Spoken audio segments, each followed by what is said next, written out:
Hello everyone, how are you all. उम्मीद करता हूँ आप लोग अच्छे होंगे और अपनी फैमिली समेत खुश भी होंगे और महफूज भी। Student, welcome to my YouTube channel. मैं उबैदुल्लाह और आप लोग देख रहे हैं मेरा YouTube channel mister nurse. Student, I came with a new topic and that is about the physiology. Last lecture में हमने एनाटॉमी का चैप्टर कंप्लीट किया और मैंने आपको कहा था कि मैं अगला वीडियो जो है फिजियोलॉजी में बनाऊंगा। तो ये फिजियोलॉजी का सबसे पहला चैप्टर है। मैं चाहता हूँ कि फिजियोलॉजी के डिफिनीशन से आप लोगों को इंट्रोड्यूस कराऊँ और इसके कंट्रास्ट जो टर्म है, जो डिजीज़ है, इसको आप लोग इसे इंट्रोड्यूस कराऊँ। फिजियोलॉजी का नया चैप्टर है, तो चलिए शुरू करते हैं। स्टूडेंट, फिजियोलॉजी हम पढ़ते हैं, आखिर इसमें होता क्या है। दरअसल फिजियोलॉजी जो है ये साइंस का एक ब्रांच है जिसमें हम स्टडी करते हैं कि ह्यूमन बॉडी का सेपरेट जो आर्गन है, हर आर्गन, ह्यूमन बॉडी का हर आर्गन, हर सेल, हर टिश्यू वो किस तरह फंक्शन परफॉर्म करता है। अगर वो नॉर्मल फंक्शन परफॉर्म करता है तो then that is known as physiology. क्योंकि फिजियोलॉजी में हम पढ़ते हैं कि the study of the function of the human body. अगर वो फंक्शन नॉर्मल है तो फिर ये फिजियोलॉजी है। जैसा कि मैंने यहाँ पर लिखा है कि the study of normal functioning of human body. Human body का हर आर्गन का जब नॉर्मल फंक्शन परफॉर्म करता हो तो वो फिजियोलॉजी है। जैसा कि मैं आपको एग्जांपल देता हूँ। अगर स्टमक है, इसमें गैस्ट्रिक जूस जो है वो प्रोड्यूस होता है, वो डाइजेशन कंप्लीटली करता है, नॉर्मली करता है, कोई भी इम्बेलेंस वगैरह नहीं रहता, तो इस फंक्शन को कहते हैं फिजियोलॉजी का। स्टमक का फिजियोलॉजी जो है वो मेंटेन है। अगर इसका कंट्रास्ट जो वर्ड है वो है पैथोलॉजी।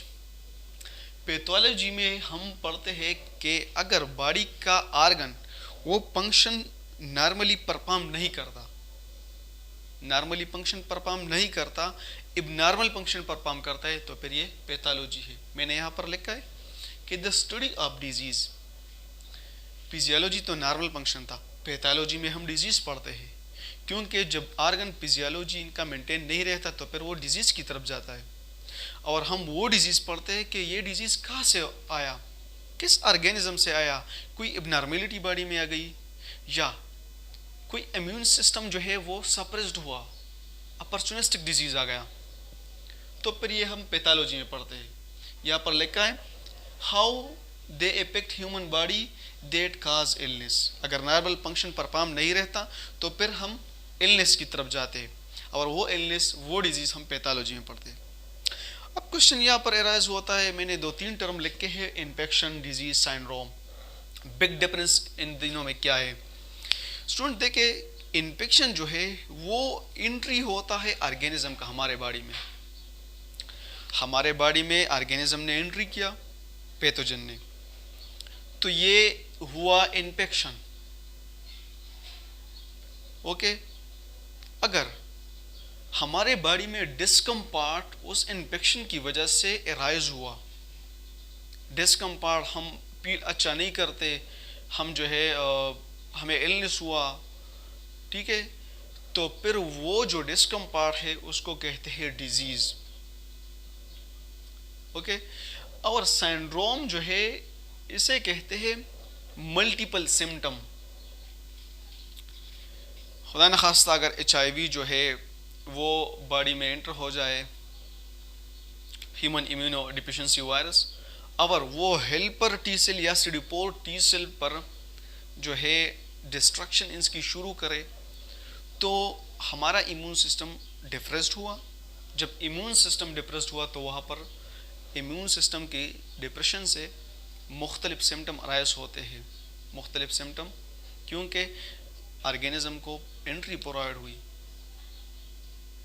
ऑर्गेनिज्म को मौका मिला और वो हमारे बॉडी में एंटर हो जाएगा और मुख्तलिफ डिजीज काज हो जाएंगे। हमारा जो मेन टॉपिक है इस वीडियो में वो है होम्योस्टेसिस। इस चैप्टर का सबसे पहला टॉपिक जो है वो होम्योस्टेसिस है। सबसे पहले मैं आपको बताता हूँ कि होम्योस्टेसिस का जो वर्ड है, ये होम्योस्टेसिस का, ये सबसे पहले एक साइंटिस्ट था जिसका नाम था वाल्टर ब्रेडफोर्ड कैनन, उन्होंने इस वर्ड को इंट्रोड्यूस कराया। सबसे पहले उन्होंने ये वर्ड इंट्रोड्यूस कराया फिजियोलॉजी की दुनिया में। दूसरी मर्तबा होमोस्टेसिस, ये दरअसल टू ग्रीक वर्ड है, और वो टू ग्रीक वर्ड एक है होमियो, दूसरा है स्टेसिस। होमियो का मतलब है सेम, एक जैसा, और स्टेसिस का मतलब है स्टैंडिंग, या हम कह सकते हैं कि बैलेंस।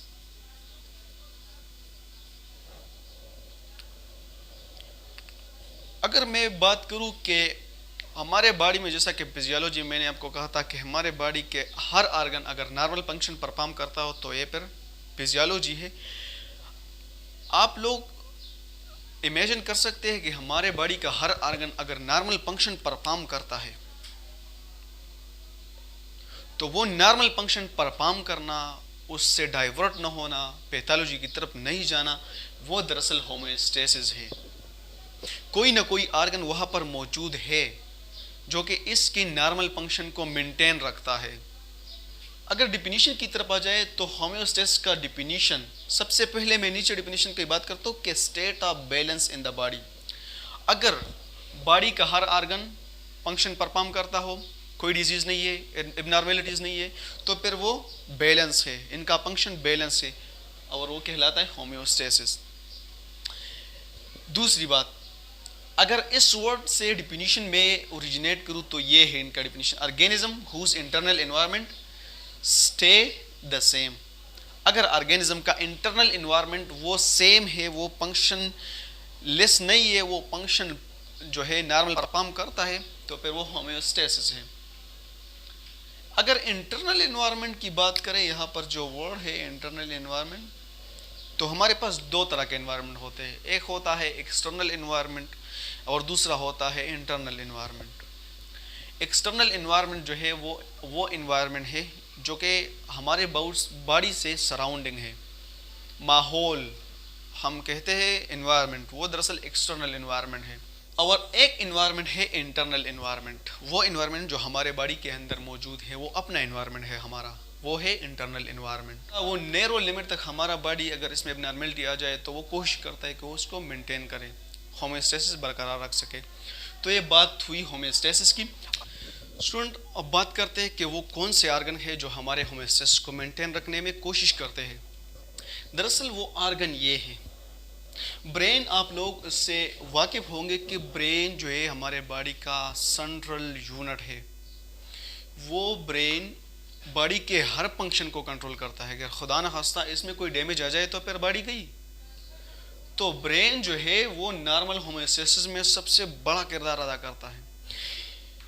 इसी तरह लिवर और पेंक्रियास की बात करें तो बॉडी में ग्लूकोज लेवल कंट्रोल करना एक हार्मोन का काम है जो है वो इंसुलिन। इंसुलिन के बारे में आप लोगों ने सुना होगा। इंसुलिन जो है ये बीटा सेल रिलीज करता है, और ये बीटा सेल कहां पर होते हैं? ये बीटा सेल होते हैं पेंक्रियाज में। जब ग्लूकोज के लेवल इंक्रीज हो जाए बॉडी में या ब्लड में बात करें तो अगर ब्लड में ग्लूकोज लेवल इंक्रीज हो जाए तो सबसे पहले बीटा सेल से इंसुलिन रिलीज होता है, और इंसुलिन का काम वो होता है कि वो ग्लूकोज को दो पाथ के जरिए कंट्रोल करता है। या तो ग्लूकोज ग्लाइकोजन में कन्वर्ट होते हैं, या फिर ग्लूकोज जो है वो सेल के अंदर एब्जॉर्ब होते हैं। ये फंक्शन होता है इंसुलिन का। ओके, अगर बाद में ग्लूकोज लेवल की डिफिशिएंसी हो जाए तो फिर एक अनदर हार्मोन होता है, वो ग्लूकागॉन होता है, वो अल्फा सेल रिलीज करता है, सिक्रीट करता है, तो फिर वो ग्लाइकोजन को दोबारा ग्लूकोज में कन्वर्ट करते हैं। तो लिवर और पेंक्रियास का काम ये होता है कि वो ग्लूकोज लेवल को मेंटेन करे। ये ग्लाइकोजन जो इंसुलिन ने ग्लूकोज को ग्लाइकोजन में कन्वर्ट किया, तो फिर ये ग्लाइकोजन स्टोर होता है यहाँ पर लिवर में, या फिर ये स्टोर होता है मसल में भी ओके, तो ये यहाँ पर स्टोर होते हैं। किडनी और लंग्स की बात करें तो आप लोग इससे वाकिफ होंगे कि हमारे बॉडी में अगर वाटर की डिफिशिएंसी आ जाए तो एड्रीनोकॉर्टिकोट्रोपिक हार्मोन या वेसोप्रेसिन हार्मोन जो है वो नॉर्मल वाटर के बैलेंस को मेंटेन रखता है। वो कहाँ पर? किडनी में। आप लोगों ने एड्रिनल ग्लैंड का नाम सुना होगा। एड्रिनल ग्लैंड किडनी के ऊपर लगे हुए हैं, अब फिर वो जो है मिनरल के बैलेंस को मेंटेन रखते हैं। इसका एक एग्जांपल जो है वो वाटर के बैलेंस है। लंग्स की अगर बात करें, नॉर्मल होमोस्टेसिस वो किस तरह मेंटेन रखता है, तो लंग्स का सबसे बड़ा रोल होता है, हम जो इनहेलेशन करते हैं वो ऑक्सीजन वो कहाँ पर ब्लड के साथ शामिल हो जाती है, तो फिर वो लंग्स में शामिल हो जाती है। और जो वेस्ट प्रोडक्ट है कार्बन डाइऑक्साइड, वो लंग्स ही है जो कि कार्बन डाइऑक्साइड को बाहर जो है एक्सहेल करते हैं और नॉर्मल होमोस्टेसिस को बरकरार रखते हैं। और इन दोनों का फंक्शन ये भी है कि ये पीएच बैलेंस को मेंटेन रखता है। क्या? कलेक्टिवली जो है पीएच बैलेंस को ये भी मेंटेन रखता है। आपके ब्लड के पीएच 7.4 को तो बरकरार करते हैं।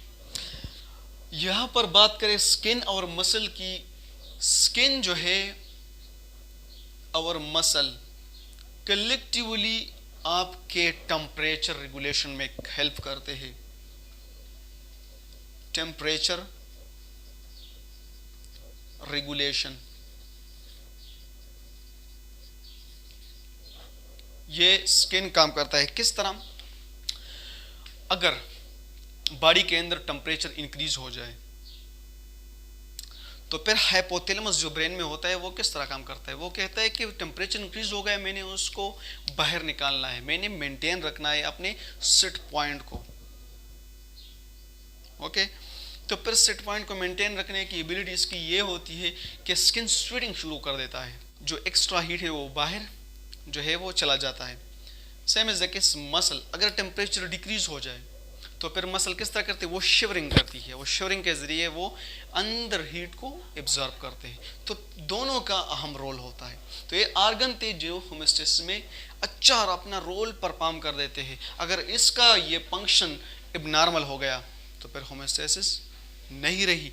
और जब इनका ये फंक्शन एबनॉर्मल हो जाए, फंक्शन अच्छा परफॉर्म नहीं करता, ओके, तो फिर हम इसे कहते हैं होमियोस्टेसिस इम्बैलेंस।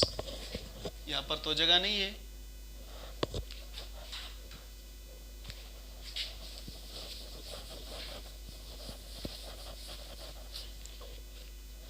होमियोस्टेसिस या होमियोस्टेटिक इम्बैलेंस ये तब होता है जब आर्गन अपना फंक्शन नॉर्मली परफॉर्म नहीं करता। ये किस तरह होता है, ये तो या ये लाइफस्टाइल से होता है, लाइफस्टाइल या कोई स्ट्रेस वगैरह से आपके ब्रेन पर जो है बोझ बन जाए, या जेनेटिक फैक्टर भी हो सकता है। इसके अलावा जो है बात करें तो कोई डिजीज भी हो सकती है। तो ये होमियोस्टेटिक इम्बैलेंस है। होमियोस्टेसिस वो किस तरह अपना फंक्शन परफॉर्म करता है, चलो देखते हैं। सेंसिंग, आप लोगों ने क्लास 9, 10, 11, 12 में ये भी पढ़ा था कि हमारे बॉडी में रिसेप्टर होते हैं। रिसेप्टर मुख्तलिफ होते हैं, chemo receptor, photo receptor, nociceptors होते हैं, बहुत ज़्यादा रिसेप्टर होते हैं। वो रिसेप्टर के ज़रिए जो इंटरनल इन्वायरमेंट से स्टिमुलाई है या एक्सटर्नल इन्वायरमेंट से स्टिमुलाई है वो इसको सेंस करता है। कौन? रिसेप्टर। वो स्टिमुलाई को सेंस करता है और ये स्टिमुलाई जो है फिर सेंसरी न्यूरॉन की मदद से, सेंसरी न्यूरॉन की मदद से कहां पर जाती है? ब्रेन में जाती है। ये स्टिमुलाई फिर ब्रेन में चली जाती है या स्पाइनल कार्ड में। और आप लोगों को पता है कि स्पाइनल कार्ड और ब्रेन में कहाँ क्या मौजूद होता है? वहाँ पर कंट्रोल सेंटर है, वहाँ पर सबसे ज़्यादा फैसले जो है किए जाते हैं और वो कंट्रोल सेंटर इंटीग्रेटर कहलाता है। और इंटीग्रेटर में जो न्यूरॉन मौजूद है उसको एसोसिएटिव न्यूरॉन कहते हैं, SO एसोसिएटिव न्यूरॉन। ये एसोसिएटिव न्यूरॉन है, ये इस सेंसरी न्यूरॉन के स्टिमुलाई को डिटेक्ट करता है, इसके बारे में डिसीजन लेता है और एट द एंड ये न्यूरॉन जो है फिर इफेक्टर को, जो कि नॉर्मली क्या होते हैं, मसल्स होते हैं या ग्लैंड्स होते हैं, इसको मैसेज करता है और मोटर न्यूरॉन के जरिए वो मैसेज इफेक्टर की तरफ आ जाता है। इफेक्टर जो है वो रिस्पॉन्स शो करता है। ये था स्टेजेस ऑफ होम्योस्टेसिस।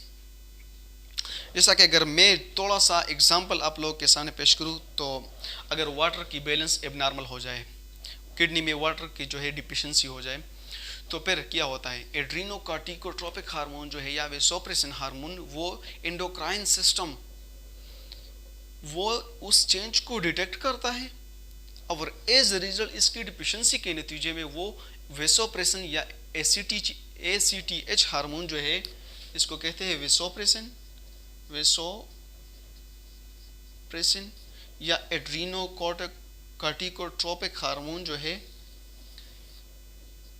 इसको सिक्रीट कर देता है।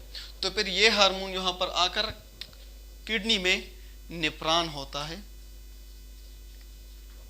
और नेफ्रॉन में क्या होता है, प्रोक्सिमल कन्वोलेटेड ट्यूब्यूल उस पर एक्ट करता है और वाटर की बैलेंस को मेंटेन करता है। अगर वाटर की बैलेंस जो है वो अपने नॉर्मल लेवल पर आ जाता है, तो फिर इसकी सिक्रीशन जो है वो कंप्लीटली डिमिनिश हो जाती है। तो फिर होम्योस्टेसिस इस तरह काम करता है और होम्योस्टैटिक बैलेंस बरकरार रहता है। स्टूडेंट, ये था हमारा टॉपिक होम्योस्टेसिस के बारे में। उम्मीद करता हूँ आप लोगों को अच्छा समझ आ गया होगा। अगर वीडियो अच्छी लगी तो उसको अपने दोस्तों के साथ शेयर ज़रूर कर दीजिए, लाइक कर दीजिए और मेरे चैनल को सब्सक्राइब कर दीजिए, ताकि आने वाली नोटिफिकेशन से आपको ज़रूर खबर मिल जाए। तो चलिए मिलते हैं नेक्स्ट वीडियो में, तब तक के लिए अल्लाह हाफ़िज़।